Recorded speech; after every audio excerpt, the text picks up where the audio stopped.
Bom, a gente vai falar um pouquinho sobre esse assunto com o Gustavo Uribe. O assunto teve origem em áudios divulgados pela jornalista Miriam Leitão. O Uribe e a Basília aqui também. Falaram que primeiro era o Uribe, depois o Pedro e depois a Basília. Então, Mudanças. Já temos o nosso time todo aqui, o Uribe e a Basília, para falar um pouquinho sobre esse assunto que surgiu a partir da divulgação de áudios obtidos por um pesquisador, de um período determinado de sessões no Tribunal Militar, presidido por esse general que nós acabamos de assistir, no período da ditadura militar, em que há ali a confissão cabal, se é que alguém ainda tinha uma dúvida, de que a ditadura militar usou a tortura como um instrumento para pegar quem achava que era comunista, contrário ao regime, e também para transformar quem muitas vezes não tinha nada com isso em culpado, mediante a prática de tortura, como aconteceu com uma mulher. Um dos áudios revela esse episódio, uma mulher que tomou choques na genitália, estava grávida de 3 anos e sofreu um aborto por isso. E ali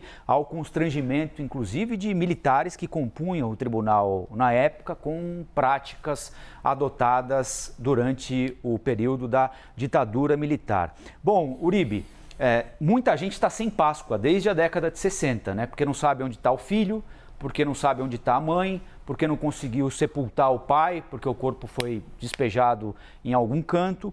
Essa ideia de equiparar as duas coisas, ela também tem de ser relativizada, porque houve sim gente que optou pela luta armada e muita gente que optou pela luta armada hoje reconhece que aquilo era absolutamente ineficaz e foi um erro cometido, mas o Estado não tem o direito, a partir disso, de torturar pessoas, de matar pessoas, de desaparecer com corpos, de culpar, julgar e executar alguém que ele entende como inimigo de um regime que foi instaurado para acabar com a democracia no país, não é?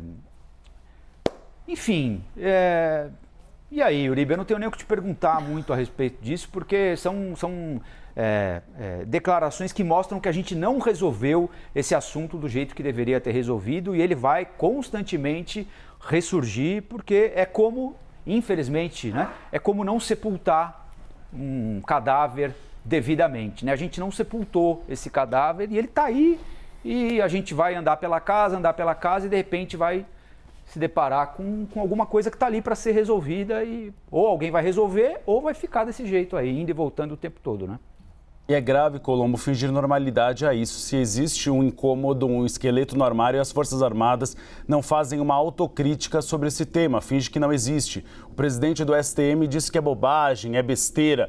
Bobagem, besteira não é para essas famílias que perderam seus entes queridos e há 32 anos, 33 anos, não comemoram bem a Páscoa. Inicialmente, bom dia a todos, bom dia Colombo, bom dia Stephanie e bom dia Basília. Nós tivemos, segundo a Comissão da Verdade, mais de 300 pessoas mortas ou desaparecidas durante a ditadura militar.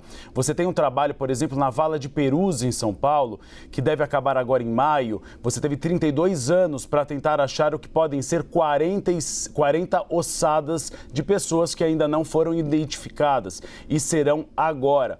Quando o presidente do STM minimiza esses fatos, mostra mais ou menos o comportamento das Forças Armadas em relação à ditadura militar, ou seja, jogar debaixo do tapete, não fazer uma discussão séria. O Brasil saiu perdendo quando viu, por exemplo, a Argentina e o Chile rediscutirem a lei da anistia. O Brasil simplesmente ignora isso, ignora os abusos e as torturas cometidas. Você falou dessa mulher que foi torturada, que teve paramentos na genitália, você teve crianças torturadas durante a ditadura militar brasileira.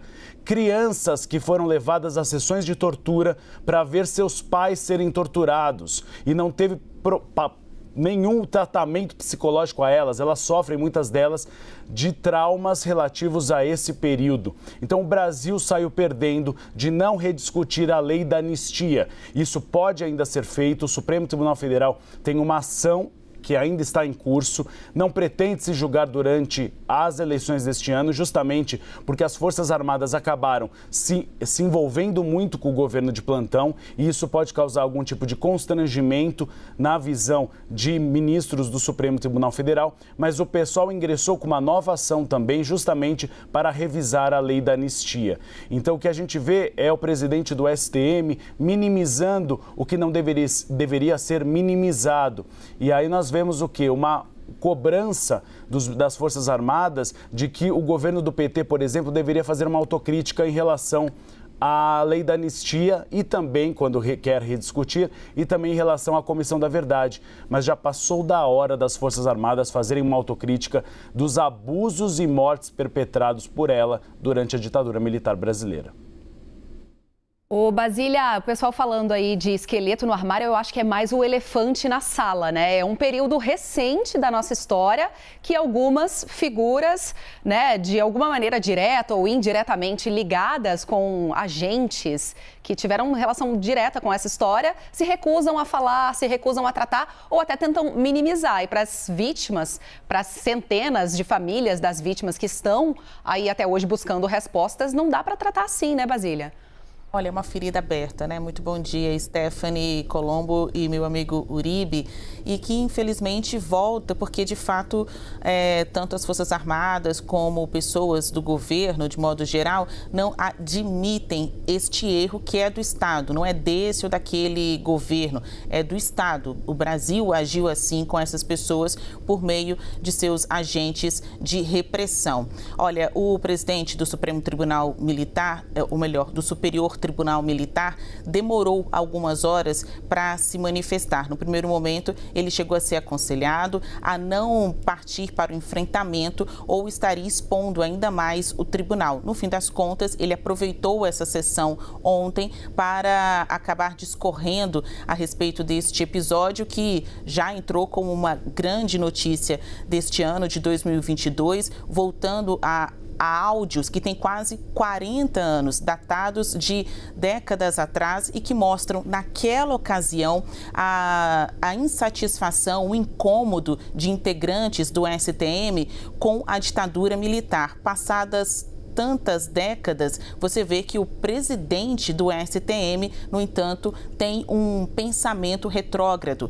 No entanto, também não é algo que encontre ressonância ou consenso em todo o tribunal. Alguns integrantes do STM, como aqueles da ala civil, né, são civis também que estão ali dentro do tribunal, não concordam com essa invenção ou imaginação de que a história não prejudicou ou abalou a Páscoa de ninguém.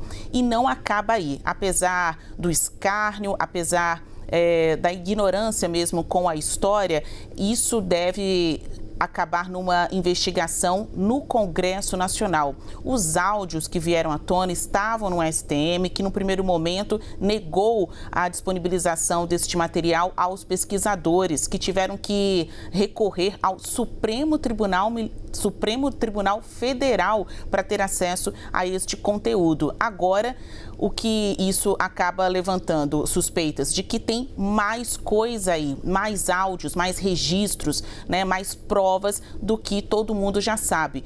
A ditadura militar teve o seu momento aterrador e assombroso de morte e desaparecimento, de dor e tragédia na vida de muitas pessoas, por que não dizer na vida do Brasil. Lá no Congresso Nacional, a Comissão de Direitos Humanos do Senado Federal requereu oficialmente ao STM para ter acesso a todos estes áudios.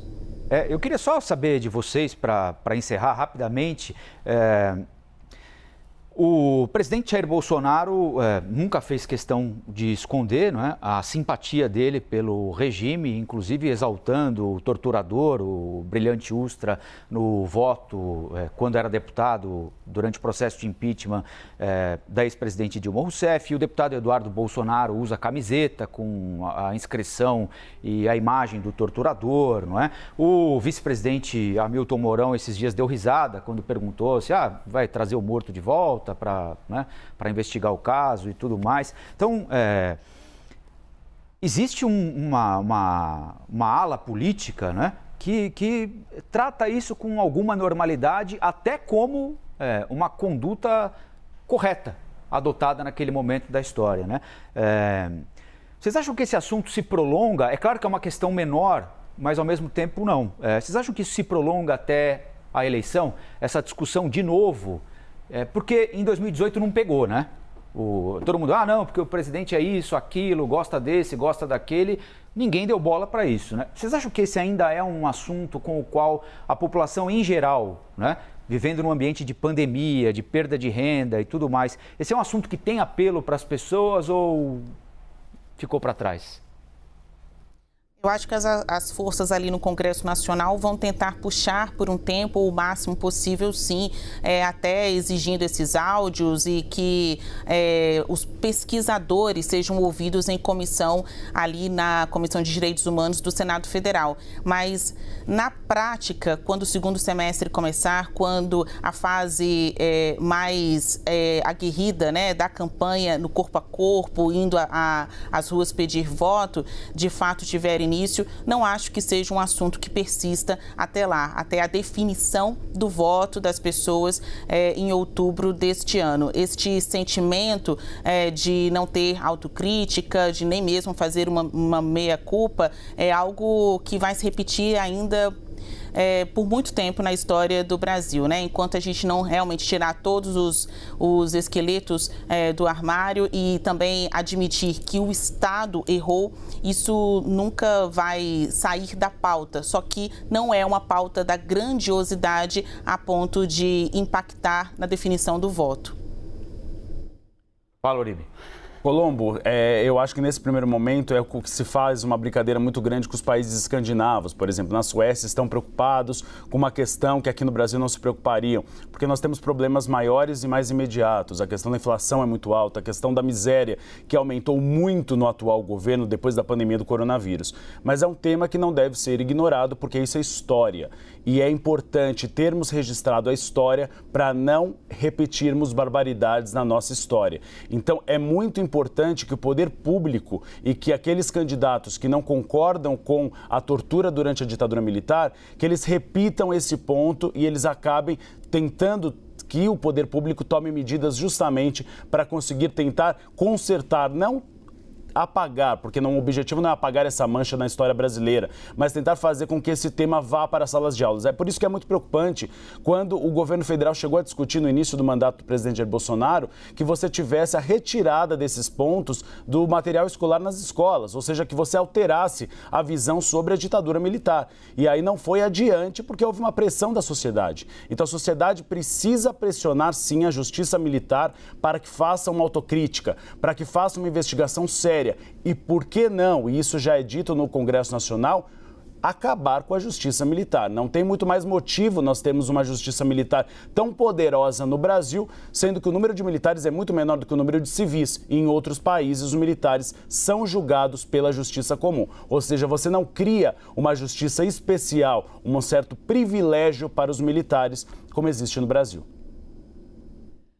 Perfeito, Uribe. Obrigada, Basília, também.